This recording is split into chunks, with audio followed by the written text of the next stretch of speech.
had been married to Ramon for 3 years, and she always believed she had chosen the perfect husband: quiet, gentle, hard-working, and respectful.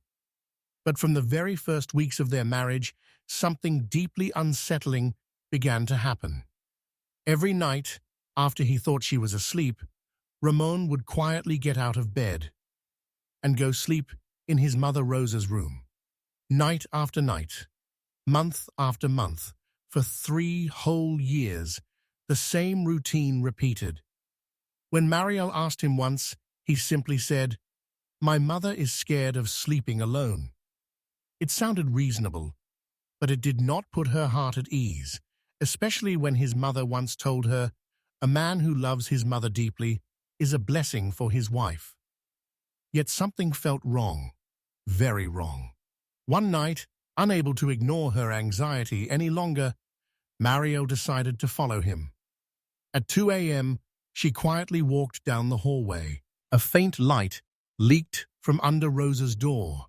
She pushed the door open slightly, and what she saw froze her in place. Ramon wasn't sleeping next to his mother.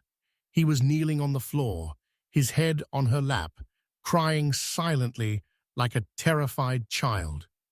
Rosa's hands were trembling as she whispered, "Calm down, my son. They won't come back tonight. As long as I'm here, no one will enter." Mariel's heart clenched. Who were they, and why was her husband so afraid? Ramon suddenly noticed her. Shock washed over his face, like a man whose deepest secret had just been exposed. Rosa sighed and said softly, "You weren't supposed to see this, but maybe it's time." And then the truth began to unfold.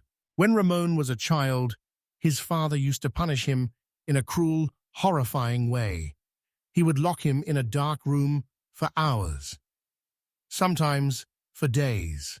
No light, no comfort, no escape. His father would tell him, "Darkness makes boys into men." But darkness didn't make him stronger. It broke him. It left a permanent wound inside him that never healed. Even as an adult, he could not sleep alone without feeling the same terror from his childhood. He whispered to Mariel, voice shaking, "I didn't want you to know. I didn't want you to think I'm weak." Mariel slowly sat beside him, placing her hand gently on his shoulder. She said, "Weakness isn't the problem. Hiding it is." For the first time in 3 years, she felt she truly